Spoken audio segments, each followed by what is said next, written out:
यक्षिणी साधना। तंत्र जगत में धन धान्य ऐश्वर्य और कई प्रकार की मायावी शक्ति की स्वामिनी के रूप में यक्षिणी शक्तियों को देखा जाता है और भौतिक सुख संपदा और उन मायावी शक्तियों को प्राप्त करने के लिए कई प्रकार के तंत्र साधक यक्षिणी शक्तियों की साधना अपने जीवन में करते हैं, उनको सिद्ध करते हैं और उसका फ़ायदा उठाते हैं। उसी प्रकार एक साधक ने एक यक्षिणी की सिद्धि की जिनका नाम था सुदेहा कंकालिनी यक्षिणी। ये यक्षिणी पूर्ण रूप से तामसिक यक्षिणी थी और इन तामसिक यक्षिणी की साधना पूर्ण रूप से आसुरी विधि या फिर बोल सकते हैं तामसिक विधियों से इनकी साधना की जाती है और इनको सिद्ध किया गया था एक साधक के द्वारा। तो आज के वीडियो में हम उन्हीं का अनुभव सुनेंगे। तो चलिए शुरू करते हैं आज के वीडियो को और जानते हैं साधक के अनुभव के ऊपर। आदेश जयश्री महाकाल, आप काफ़ी लोगों के साथ अनुभव साझा करते हैं अपने चैनल पर, तो आज मैंने सोचा कि एक अनुभव आपको शेयर करूं। ये अनुभव एक तामसिक यक्षिणी साधना सुदेहा कंकालिनी यक्षिणी साधना का है। हमारे परंपरा के एक साधक ने बहुत पहले इससे सिद्धि किया था। ये अनुभव बोलिए या कहानी बोलिए, ये हमारे गुरुदेव से सुने थे जो हम आज आपको बताने जा रहे हैं।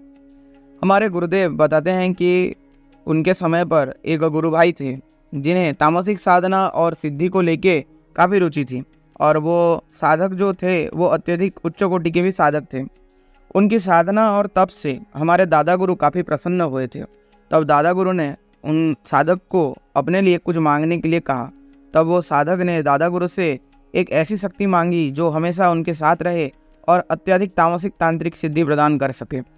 इस बात को सुनने के बाद दादा गुरु ने उन साधक को बोले कि अगर आप इतना तामसिक साधना करना चाहते हैं तो आपको सुदेहा कंकालिनी यक्षिणी की सिद्धि करनी चाहिए।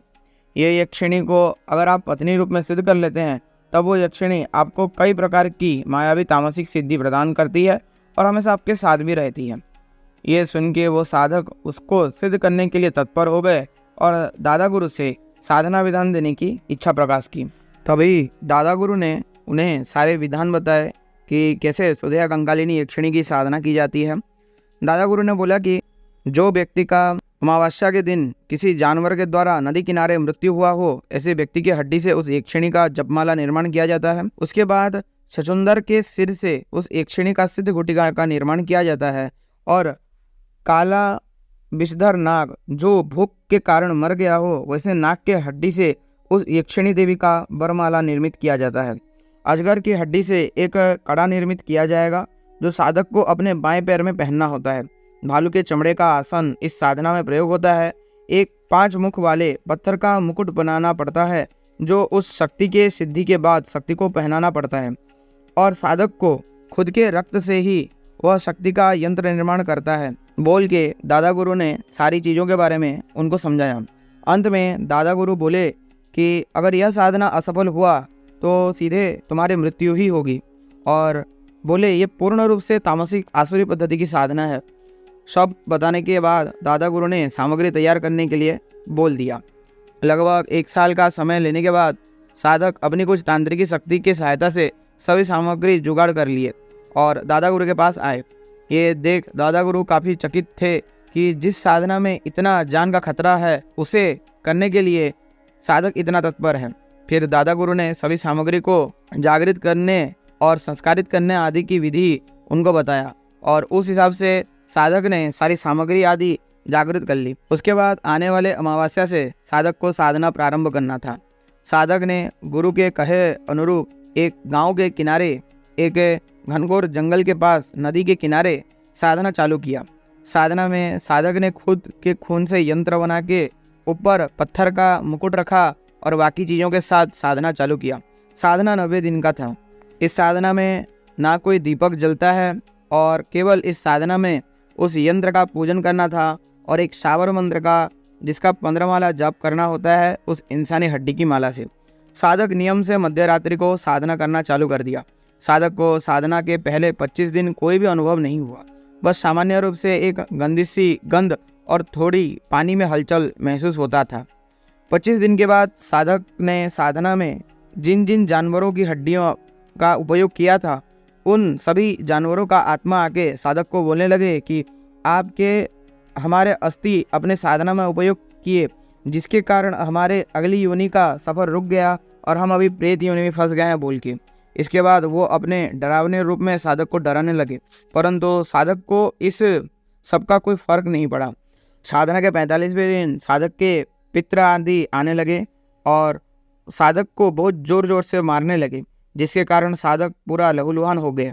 और पितृ बोले कि तुम्हारे इस साधना के कारण हमारी मुक्ति रुक गई है और हम निम्नगामी हो रहे हैं।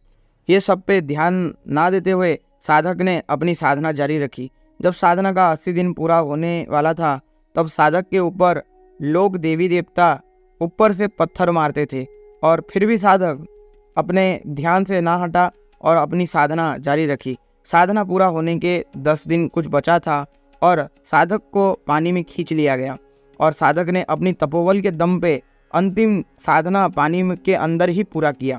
जब उनकी साधना सिद्ध और पूर्ण हुआ, तब वो नदी के अंदर से पूर्ण नग्न होके देदीप्यमान चेहरे के साथ बाहर निकलते हैं और उस नदी के पानी के ऊपर चलते हुए आते हैं।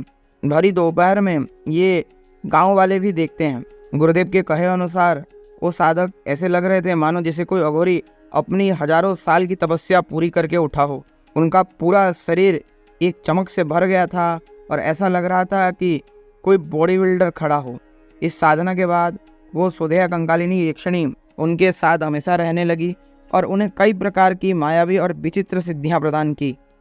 कुछ समय संसार में रहने के बाद वो साधक अचानक एकाएक कहीं गायब हो गए और उसके बाद उन्हें किसी ने नहीं देखा। इस प्रकार का कुछ अनुभव था। अगर आप इस अनुभव को प्रकाशित करना चाहते हैं तब कर सकते हैं, बस मेरा और परंपरा का प्राइवेसी बनाए रखिएगा। अद्वैत बोल के एक साधक हैं जो किसी विशेष परंपरा से दीक्षित हैं और उन्हीं के माध्यम से ये अनुभव भेजा गया है। पहले ही मैंने इसका स्क्रीनशॉट वगैरह आप लोगों को डाल दिया था, आप सभी लोग देख ही सकते होंगे।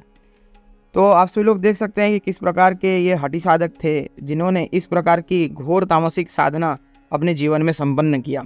इस प्रकार की तामसिक साधना को संपन्न करने के लिए साधक के अंदर बहुत तपोबल और आत्म ऊर्जा चाहिए, जो इस साधक के अंदर भर भर के था, और उन्होंने ये साधना भी सिद्ध की। हालांकि कहा जाता है कि इस प्रकार की साधना को सिद्ध करने के बाद साधक का जो पित्र आदि होते हैं या फिर उसके जो देवी देवता आदि होते हैं कुल के, और जो लोग देवी देवता भी होते हैं, वो साधक से घृणा करने लगते हैं और साधक को मारने के लिए कोशिश करते हैं या फिर ज़्यादातर साधक को उसकी साधना से विमुख करने के लिए कोशिश करते हैं। कारण इस प्रकार की साधना सिद्ध करने के बाद या फिर इस प्रकार की तामसिक साधना को सिद्ध करने के बाद साधक के अंदर इतनी ऊर्जा आ जाती है कि वो प्रकृति में भी चेंज कर सकता है या फिर प्रकृति को भी अपने जो कर्म से विमुख कर सकता है। इसी कारण लोग देवी देवताएं तथा जो भी साधक के पितृगण आदि होते हैं, कुल देवी देवता आदि होते हैं, वो उनको रोकते हैं। इसलिए इस प्रकार की साधना बहुत रेयर केस में साधकों के द्वारा की जाती है। हालांकि ये अत्यधिक उग्र साधना था और काफ़ी रोचकर अनुभव इनका था। तो इसी प्रकार था आज का वीडियो। अगर आप सभी लोगों को आज का वीडियो पसंद आता है तो अवश्य वीडियो को लाइक करें, शेयर करें। जो लोग नए हैं सब्सक्राइब करके घंटी वाला बेल आइकन ऑल पे सेट करें ताकि मैं जो वीडियो अपलोड करूँ उसका नोटिफिकेशन आप सभी लोगों तक को पहुँच जाए। और एक बात, डिस्क्रिप्शन में मेरा टेलीग्राम ग्रुप और इंस्टाग्राम का लिंक मिलेगा, अवश्य जाके सभी लोग इंस्टाग्राम पे फॉलो कर लें और टेलीग्राम ग्रुप में ज्वाइन हो जाएं।